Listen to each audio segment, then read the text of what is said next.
ঘড়িতে বেজেছে 9টা 20, সকাল 9টা 20। আর আমি এই জাস্ট উঠলাম ঘুম থেকে, 5 মিনিট হলো। চা খেতে ইচ্ছা করছে না, তাই ভাবলাম তাড়াতাড়ি যখন খাবার হয়েই গেছে তো ব্রেকফাস্টটা সেরে নিই, তারপরে বাকি কাজগুলো সারা যাবে। তো ফ্রেশ হয়ে আজ সকাল সকাল ব্রেকফাস্ট করে নিয়েছি, আলু ভাজা ছিল। তো আমি বললাম আর রুটি খাবো না, মুড়ি খাবো। Good morning everyone, welcome back to my channel life with Sonali. তো ঘড়িতে অলমোস্ট বেজে গেছে 11:30। ব্রেকফাস্টও দেখতে পেরে করে নিয়েছি। আজকে বাঙালির অলমোস্ট সব বাঙালিরই ফেভারিট খাবার মুড়ি আর আলু ভাজা। যদিও শুধু আমি মুড়ি আর আলু ভাজা খেয়েছি, বাকি মা বাপি অয়ন সব রুটি খেয়েছে।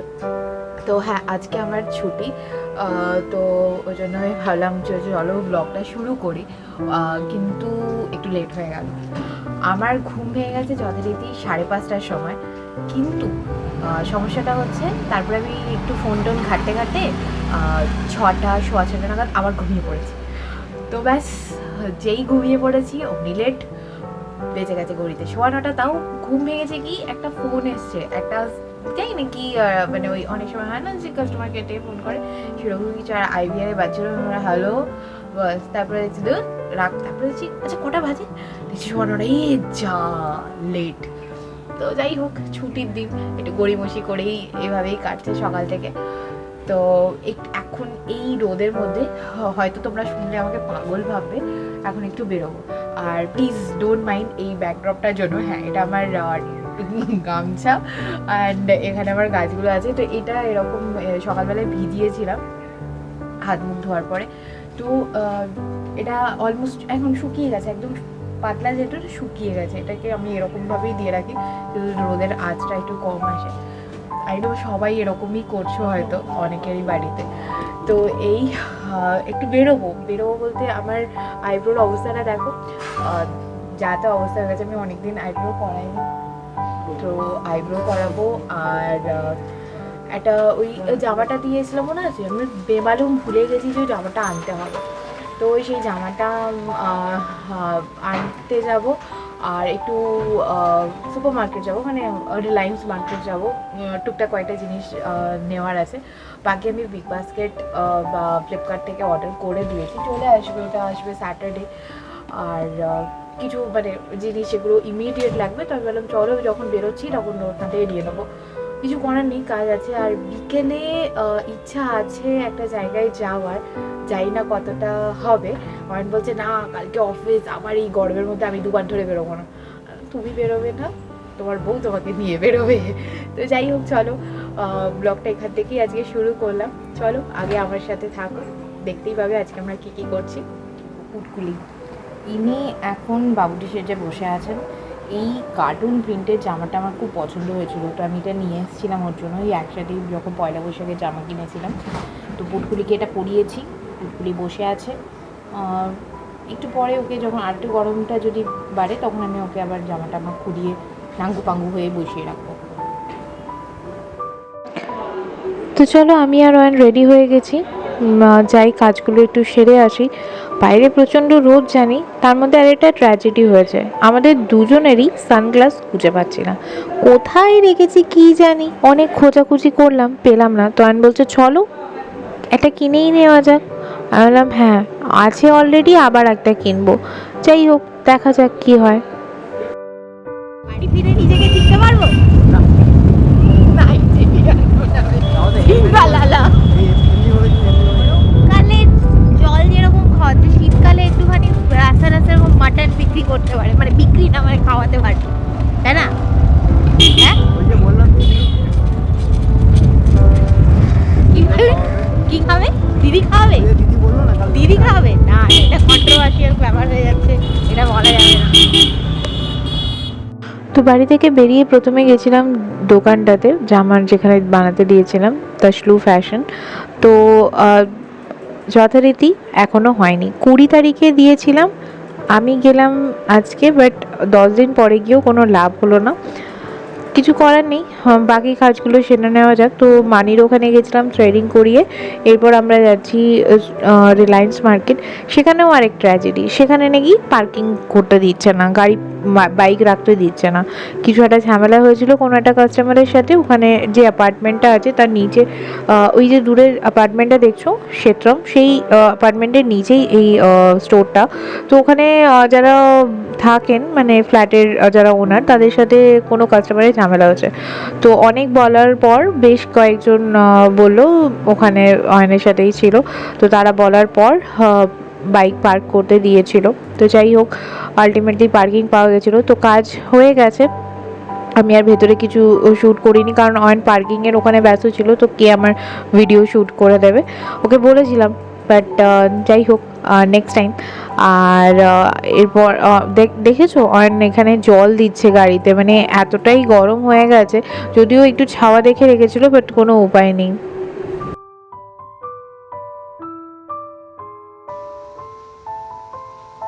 বাড়ি ফিরে খাওয়া দাওয়া সেরে আমি রেডি হয়ে গেছি, আর বেরিয়ে পড়েছি অয়ন আর আমি। যাচ্ছি স্বামী নারায়ণ মন্দির, যেটা পৈলানে। অনেক দিন ধরেই যাবো যাবো করছিলাম, বাট যাওয়া হয়ে ওঠেনি। তো আমি আর অয়ন আজকে বেরিয়ে পড়েছি। ও বলছিল যাবো না, কিন্তু ও আলটিমেটলি রাজি হলো। তো এখান থেকে আমাদের হাফ অ্যান আওয়ার দেখাচ্ছে, তো বাইকেই হাফ অ্যান আওয়ার দেখাচ্ছে। তো চলো যাই। 2014-তে এটা তৈরি হয়েছে, আজ 10 বছর হয়ে গেল, আমরা এখনও যাইনি। মা বাপিরও যাওয়া হয়নি। তো যখন একটু বৃষ্টি হবে বা ইচ্ছা আছে শীতকালের সময় ওদেরকে নিয়ে যাব, তো দেখা যায়। আর আমরা ডিএইচ রোড দিয়ে যাচ্ছি না, আমরা জেমস লং ধরে নিয়েছি। এটা রাস্তাটা একটু ফাঁকা থাকে, সিগন্যালও কম থাকে, তো এটা দিয়েই যাব। আবার ঠিক যেখানটা তোমার ইএসআই হসপিটালটা আছে, যেখানে জেমস লং এন্ড হয়ে ডিএইচ রোডের সাথে মিশে, সেই জায়গাটা থেকে আবার আমরা ডিএইচ রোড ধরে পৈলানের দিকে চলে যাব।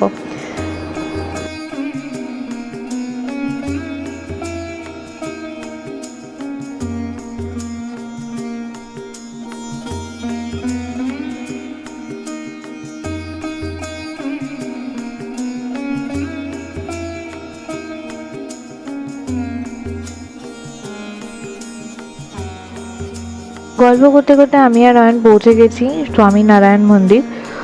তো এখানে পার্কিংটা বেশ বড় দেখতে পাচ্ছি, আর এখানে 20 রুপিস করে পার্কিং চার্জেস নাই শুনেছি।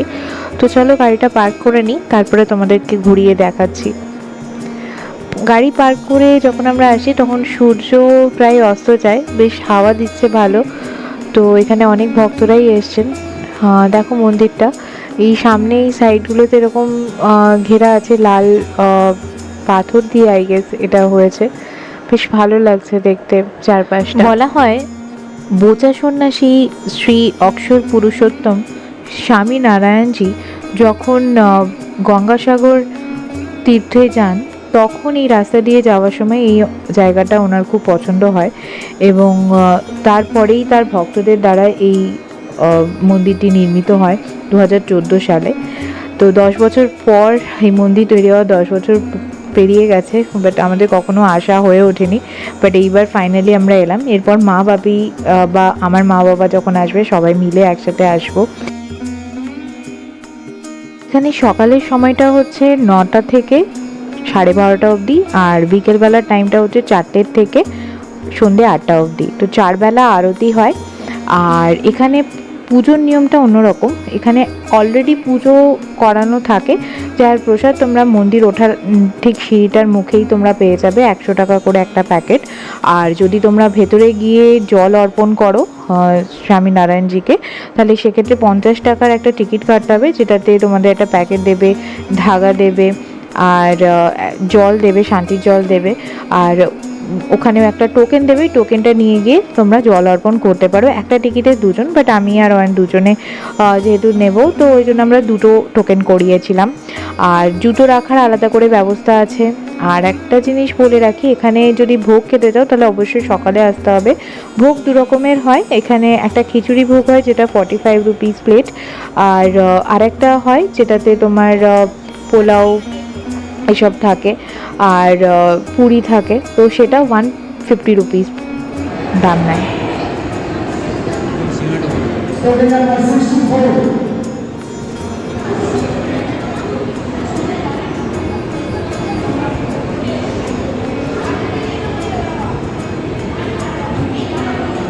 বলো সিঙ্গাড়ার রিভিউটা দাও, বলো।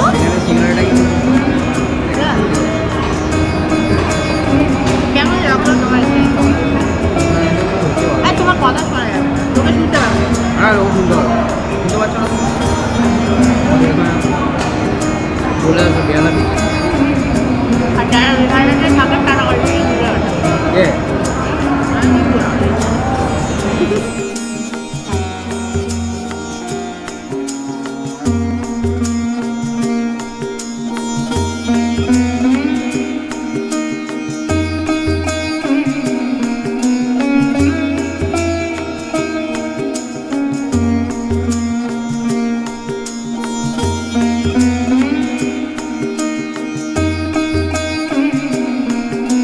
বাড়ি ফেরার সময় আয়ন বললো আমি রাত্রে রুটি খাবো না, আমি খাবো বিরিয়ানি। তো যথারীতিও বিরিয়ানি নিয়ে এসেছিলো।